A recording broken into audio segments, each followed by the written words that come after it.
Some of the prettiest plants in the garden are the ones that taught me the hardest lessons. They looked beautiful in spring, promising in summer, and by the next season, they became a problem.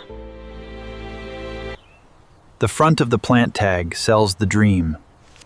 The small print tells the truth. Some plants don't just grow, they travel.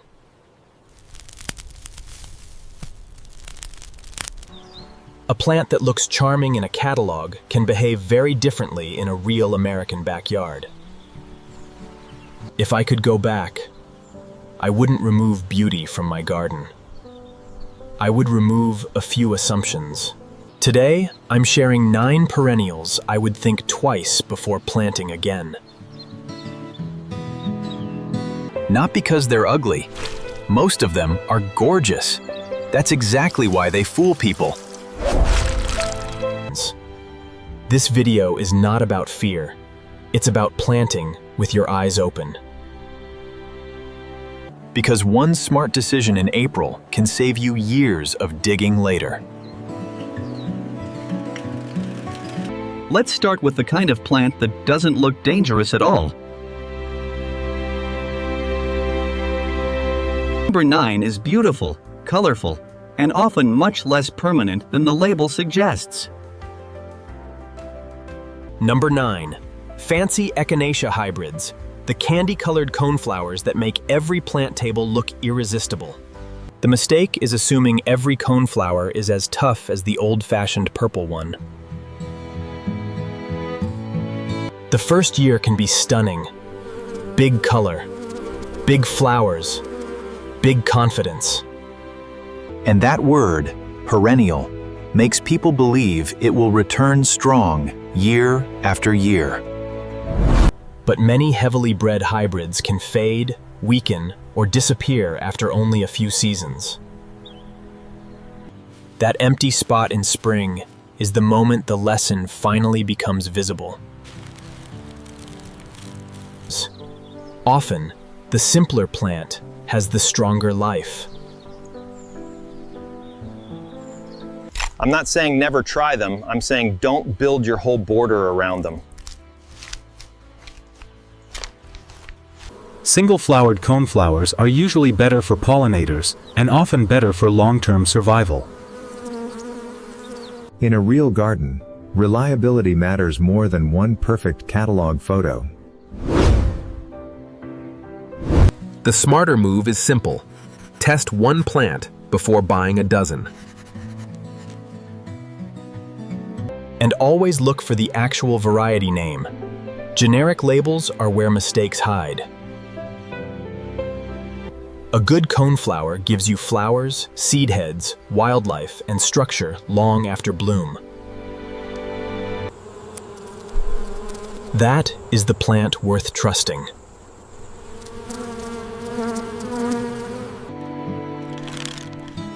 Sometimes the boring choice is the one that keeps rewarding you.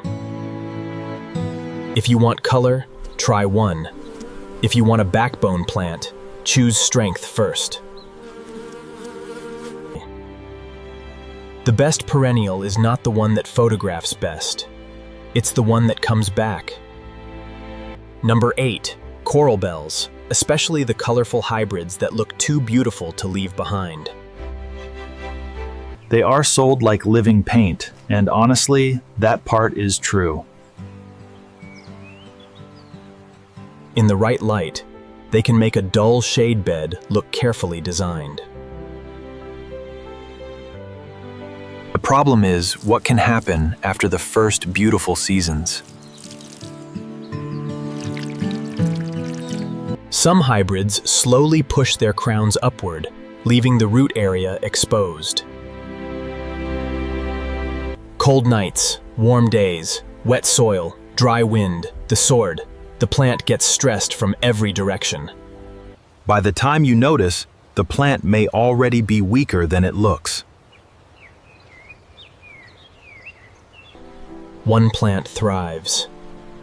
Another one, same bed, quietly declines. That is why color alone should never be your only buying rule. species background matters.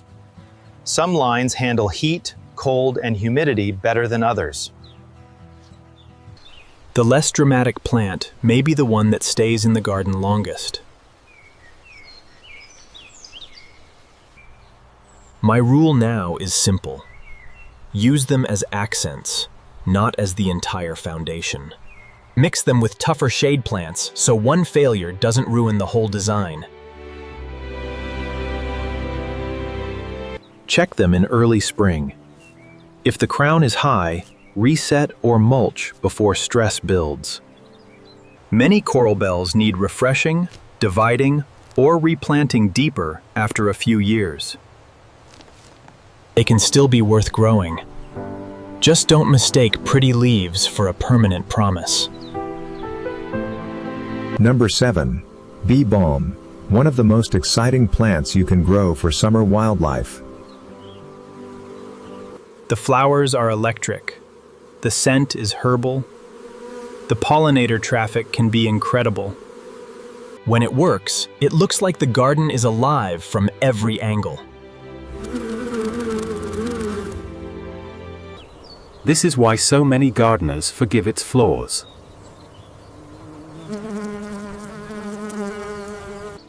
But the flaw can arrive fast.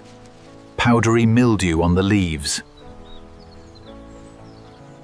The flowers may still be beautiful, but the plant underneath can look tired and dusty. In humid summer weather, susceptible varieties can decline almost overnight. Crowding makes it worse. Still air makes it worse. Overhead watering can make it worse. But this is not a reason to give up on bee balm entirely. The variety name matters more than the flower picture. Choose better genetics, and the whole experience changes. Look for proven named cultivars instead of a pot that simply says bee balm. Good spacing, cleanup, and sun help, but they cannot fix a weak variety. If you already have it, thin the patch before midsummer humidity settles in. The goal is not perfection. The goal is a plant that still looks good after July. Bee balm can be wonderful. Just never buy it blind. Number 6. Russian sage, the plant that can look like a purple cloud when everything goes right. For dry, sunny gardens, it can be one of the most elegant plants in the landscape. It asks for sun, drainage, and room to breathe.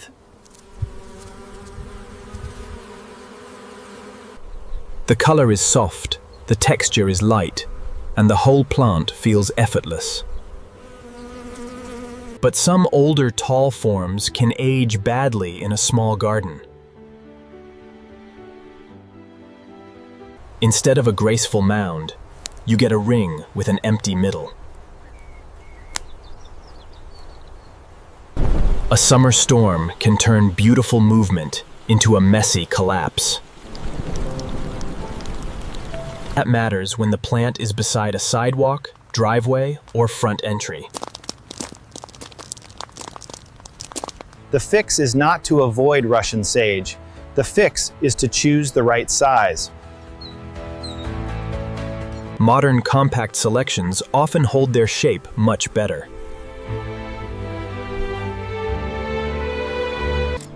Give it more room than the nursery pot makes of you think it needs. Used correctly, it can be a low-water, high-impact plant. But in shade, rich, wet soil, or tight spaces, the magic fades. A plant that needs staking every summer is not low maintenance. Never buy an unnamed gallon pot just because the price looks good. Buy the plant you have space for, not the dream version in the photo. The right variety is graceful. The wrong one becomes a chore. Number 5. Foxglove, one of the most romantic plants ever sold as a simple perennial. The flowers look like they belong in a storybook.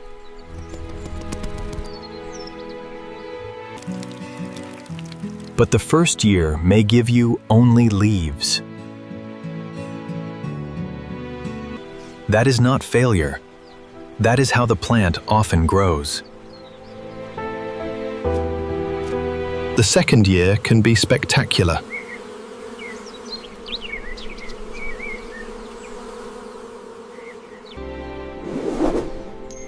And that is when most gardeners fall in love. Then the plant quietly finishes its job. If you expected the same plant to return forever, the gap feels like betrayal. Foxglove can continue by seed, but seedlings need time before them bloom. So you are managing a cycle, not maintaining one permanent clump. If you understand that cycle, Foxglove can still be magical. The trick is to always have different generations growing at the same time. The key word to watch for is short-lived.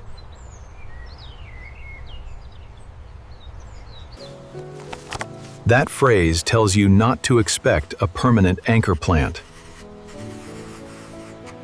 Let some seed fall, or you will be buying new plants again and again. Foxglove is worth growing only if you know what kind of commitment it really is. Number 4. Hollyhocks, the old-fashioned giants that can make any fence feel nostalgic. Few plants create height and charm so quickly. They look like they've always belonged beside barns, porches, and cottage paths. The flowers are not the problem.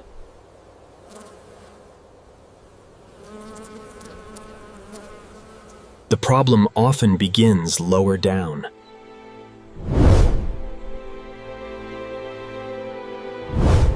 Rust can mark the leaves with orange-brown spots and weaken the whole look of the plant. That contrast is frustrating. Gorgeous flowers above, ugly foliage below. By late summer, the base can look tired, even when the top is still performing. Cleanup helps, but it does not always solve the problem. The best design trick is to plant them behind something that covers their legs. Companion planting can turn a flaw into something you barely notice. Spacing also matters. Crowded hollyhocks usually suffer more. Like foxglove, many hollyhocks behave more like short-lived plants than permanent clumps. Saving seed is often smarter than expecting the original plant to last forever. If you let them reseed, they can keep the look going. Hollyhocks are beautiful from the right distance. Just don't pretend they are flawless up close. Number 3. Obedient plant, a name that might be one of gardening's funniest traps. The flowers may be obedient. The roots are not. That little flower trick is where the name comes from.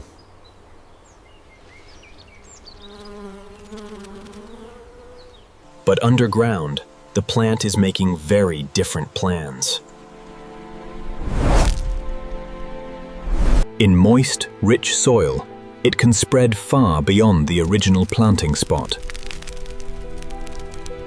The problem is not one plant, it is where the next 10 plants appear.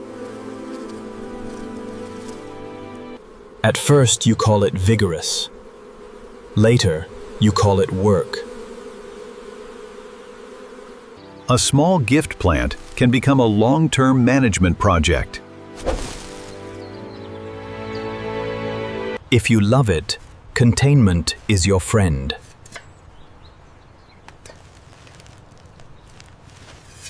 Containers, dry edges, and hard borders can reduce the risk. In the right place, it can still be useful and beautiful. It belongs where spreading is part of the plan.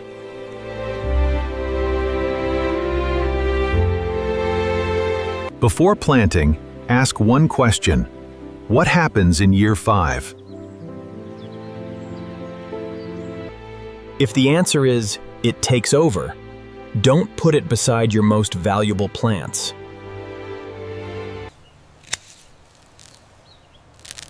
Pulling a few stems rarely solves a rhizome problem. Obedient plant is not bad. It just needs boundaries before it gets ideas. Number 2. Plume Poppy, the plant that looks like sculpture and behaves like a takeover.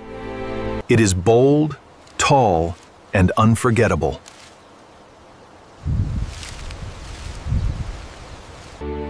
In early growth, it feels like you planted something rare and impressive. The foliage alone can make a border look professionally designed.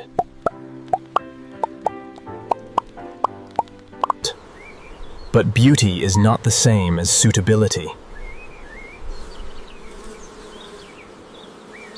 This plant can spread underground much farther than many gardeners expect.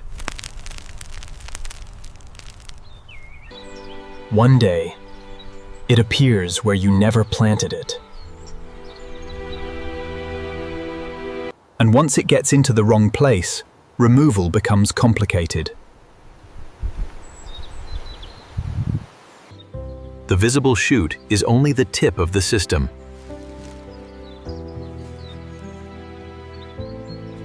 Cutting it down may slow it, but it does not erase the underground network.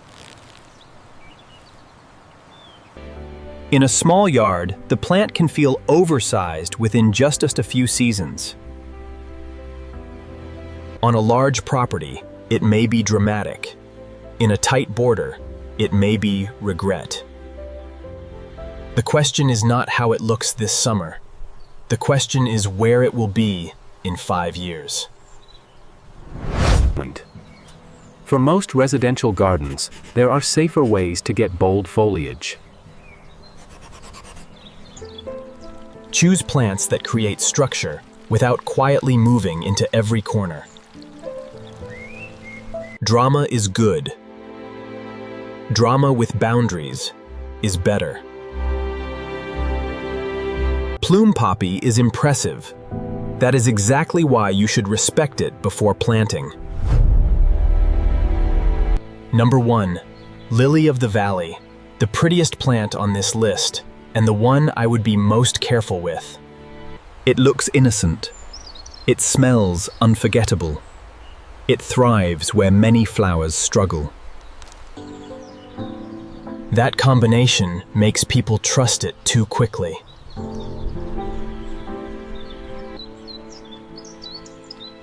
A small patch can seem like the perfect solution for a difficult shady spot. But the part you must understand is underground. It spreads by thin underground stems, and small pieces can return. Years later, it may show up in cracks, edges, and places you never planned. In the right conditions, It can form a thick carpet that leaves little room for neighbors. That slow spread is why many gardeners underestimate the problem until it is established. There is also an important safety issue. Every part of lily of the valley is toxic. This is not a plant to place where curious hands or pets explore freely. Removal can take patience. Smothering may slow it, but established colonies are persistent. If you want shade beauty without the same risk, you have gentler options. If you grow it, contain it clearly and think long-term before it touches open soil.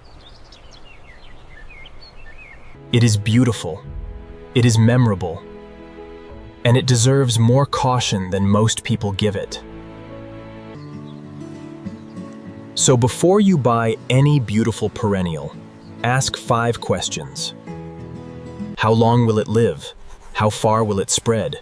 What diseases does it get? Is it safe? How big will it become? A smarter garden is not less beautiful. It is more honest. The right plant in the wrong place becomes work. The right plant in the right place becomes joy. That is the garden I want for you. Beautiful, manageable, and still rewarding years from now. Which perennial do you regret planting most? Share the plant and your state in the comments. Subscribe for practical garden lessons that save you time, money, and years of unnecessary digging.